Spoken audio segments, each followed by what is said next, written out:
Ya a su postulación, al tema electoral.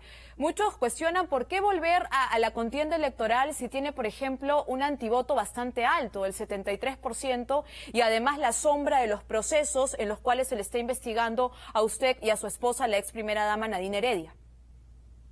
Evidentemente no obedece a una razón personal, a un acto de frivolidad, porque yo ya he sido presidente. Y además lo que se viene para partir del 28 de julio es una situación muy grave para el país. Tal vez después de la guerra con Chile no hemos tenido una crisis económica tan dura. Y si estoy regresando a la ley electoral es básicamente por dos razones. La primera es la defensa de la gestión nacionalista en sus programas sociales, política social, las obras de infraestructura que no se han concluido y que le correspondía a este gobierno darle continuidad, y las reformas que hemos hecho, por ejemplo, la de salud, de educación, el servicio civil, que este gobierno simplemente las ha enfriado. Esta razón es una gestión de gobierno que sentimos nosotros que tiene que ser defendida, sobre todo en estas épocas tan duras para el país. Claro, y no es por buscar la inmunidad, que es lo que muchos opinan, que retoma nuevamente la carrera electoral para obtener inmunidad. Siempre habrá pues opositores que le busquen tres pies al gato tratando de inventar algo acá, pero no tiene que ver una cosa con la otra. Y lo segundo es que a partir del 28 de julio la situación va a ser tan dura que creo que no estamos para darnos un salto al vacío, ¿no?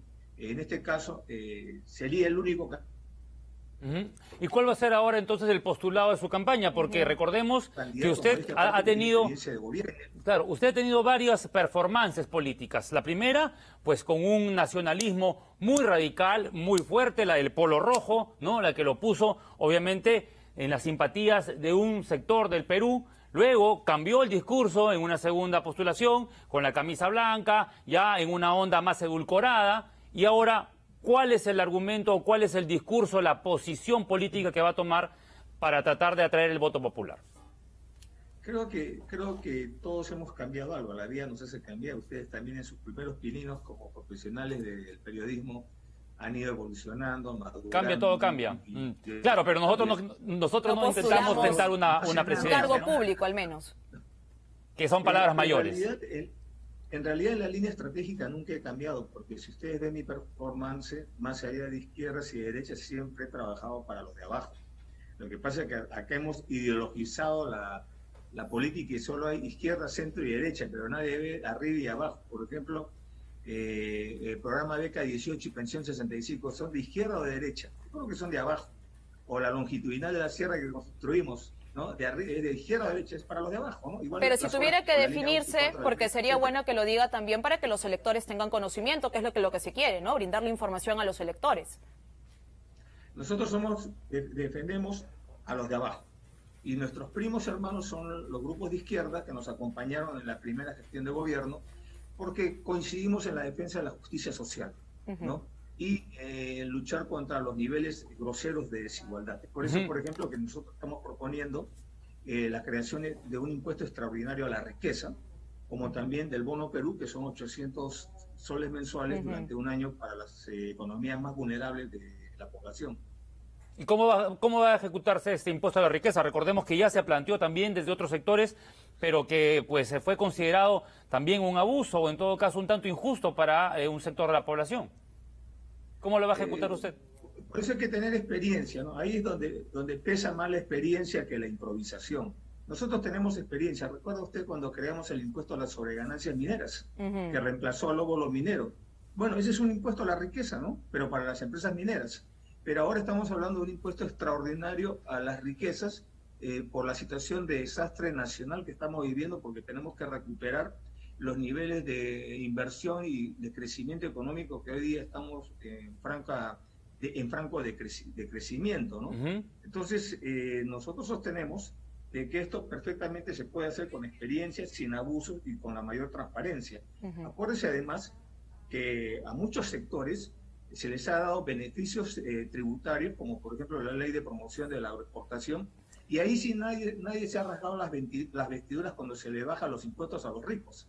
Pero cuando se le pone un impuesto temporal y extraordinario, también tienen que ser, digamos, tratados de igual manera, ¿no? Ahora, usted habla de experiencia y me acuerdo de su eslogan, en sus gobiernos era la gran transformación, pero para muchos peruanos los únicos que terminaron transformados fueron ustedes, ¿no? Sobre todo, pues, cuando veíamos que su estilo de vida había cambiado, el suyo, el de su esposa, un look diferente, ¿no? Y mientras el peruano que votó por usted, ese, pues, soldado, ese etnocacerista, ¿no? Que estaba apostando por su ideología, terminó seguía siendo pues el peruano pobre, sin recursos, sin alcance, el que no le llegó un centavo. Entonces, es ahí el punto, señor Humala, donde muchos peruanos le dan la espalda. Y muchos peruanos dicen, sí, pues tiene experiencia, pero experiencia también para estar inmiscuido en temas de corrupción que no son poca cosa. ¿Cómo responder a estas serias acusaciones que lo persiguen y que es quizás una cruz o la piedrota en su zapato, porque no ha podido zafarse de ello? Bueno, mire, lo he escuchado y creo que es una pregunta llena de imputaciones falsas. Probablemente usted no conoce el tema, porque es dominio público. Graciela Villasís, una periodista que lo ha investigado a usted de arriba a abajo, señala que el Club de la Construcción comenzó en su gestión. Claro, aparte es un tema que está en investigación y es lo que precisamente las imputaciones que ha hecho el Ministerio Público. No es que algo que se venga a ocurrir de la nada en el set. Bueno, repito, ¿no? Creo que acá están ustedes atacándome indebidamente. No.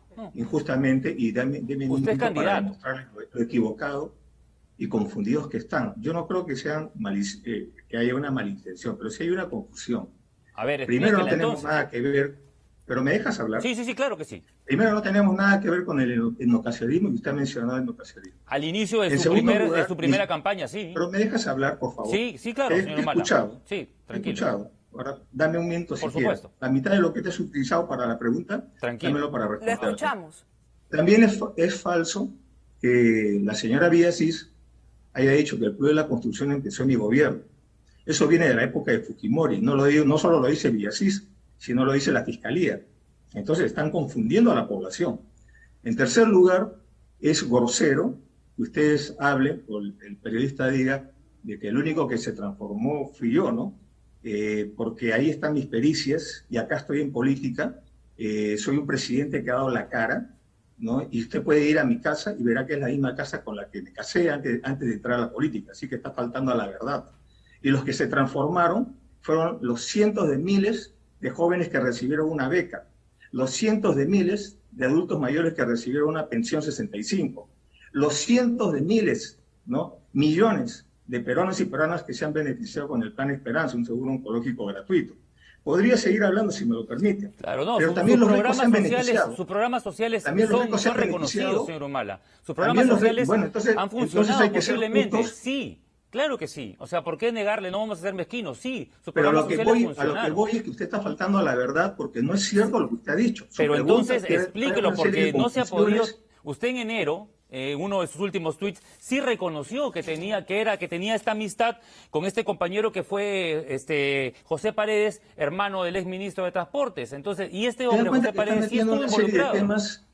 ¿Se da cuenta que está haciendo una ensalada usted? No, le estoy preguntando nada más porque eso lo va a perseguir. Eso lo va a perseguir en la campaña. No, está bien, mire.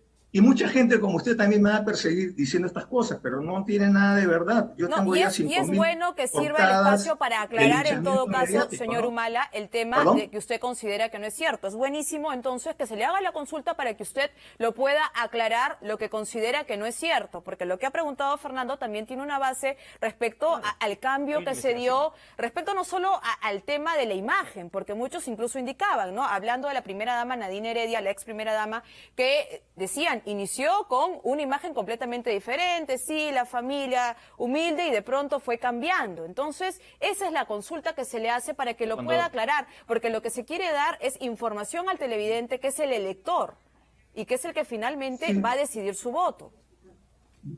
Sí, pero miren, ustedes en realidad, su pregunta lleva una serie de imputaciones falsas, calumniosas, ¿no? Y yo no creo que sea de mala fe, sino que no están bien informados. Y eso hace daño al periodismo y hace daño porque perdemos unos minutos que yo podría explicar cuál es la gran transformación, cómo vamos a crear el impuesto a las sobreganancias, cuáles son nuestras propuestas, y me salen hablando de etnocacerismo, de investigaciones que ni siquiera la Fiscalía ni la periodista Villasir lo dice. Y se mezcla todas las cosas y al final quedamos en una confusión. Lo dice, yo creo que tratemos de ordenar las cosas, sí lo dice. Le puedo mandar el enlace donde lo dice. Pero bueno, ok. El punto aquí es que todos los candidatos deben ser expulgados, porque estamos ya los peruanos arrastrando. Expulgados pero no calumniados. Expulgados sí, pero no calumniados, y no aprovecharse de que usted es el anfitrión para maltratar a un No lo estoy maltratando, perdóneme si lo... Claro que sí, desde el momento que me está diciendo de que la gran transformación ha sido para mí y no para el resto del país, yo no creo que sea una no fue un eslogan de su campaña de gran transformación. No, eso no ha sido una cosa es el eslogan y otra cosa es la burla de la forma como lo está haciendo usted, que es totalmente descortés. Señor Humala, centrémonos entonces en las propuestas. Ya hemos escuchado su posición respecto a la respuesta que le ha dado Fernando. Hagamos periodismo serio. Siempre hemos hecho periodismo serio y Fernando, por supuesto, que es una de las personas que hace periodismo serio en el país. Voy al tema del cambio de constitución, que es otra de las banderas que siempre ha tenido. Bueno, en el 2006 la dejó porque ya explicó que habían hecho un análisis. Ahora ha vuelto con eso, el tema del cambio de la constitución. ¿Qué aspectos se van a cambiar? No, señorita. No, en el 2006 no gané las elecciones. No, lo sé, pero en su campaña al inicio se mencionaba. En el 2011 sí. Ganamos la primera vuelta, pero con la votación de primera vuelta era evidente que la mayoría de la población no estaba a favor de un cambio constitucional. Exacto. Por eso, ahora, centrándonos en la hoja de ruta sacamos el tema constitucional. Y lo que vemos ahora es que creo, por las mismas encuestas que hay un importante, un 50% aproximadamente de la población que estaría a favor de un cambio constitucional, y eso nos parece bien, es una posición primigenia del nacionalismo. ¿Qué cambios se harían? Cuando usted abre las puertas a una asamblea constituyente no puede poner el límite, es lo que la población determine en el capítulo económico, en el capítulo de la justicia, en el capítulo de la política, ¿no? Yo creo que acá hay una cosa que tenemos que ver también, ¿no? Cuando se hizo la Constitución del 79 o del 93, a ninguno de los legisladores se le ocurrió, se imaginó que podíamos estar hoy día en una pandemia y en una situación tal de poner en zozobra no solamente la estabilidad familiar, sino la estabilidad económica. Creo que hoy día el Estado necesita mayores fortalezas para enfrentar los nuevos retos del futuro, como son las futuras pandemias, porque yo imagino que ustedes también se habrán puesto a pensar de que este es un primer aviso de que pueden venir otros COVID en la medida de que nuestras costumbres y patrones de consumo sigan invadiendo espacios naturales y interactuando con una diversidad sobre la cual no conocemos mucho y puede afectar nuestros sistemas inmunológicos. Sí. Entonces, yo creo que en el tema de la salud es necesario cambios en la Constitución, en el tema de la política también. La crisis que hoy día vivimos en la política nos hace ver justamente esto, ¿no? El cierre del Congreso, tener hoy día un gobierno totalmente débil y una situación en un marco de una pandemia en la cual vivimos una recesión económica, nos hace ver pues que o cambiamos la Constitución vía una asamblea constituyente o la reformamos. El problema es que en este quinquenio se han intentado reformas que no han llegado a buen puerto. Sí, una consulta, y no lo tome a mal, porque de verdad encarnamos un poco aquí también el sentir popular.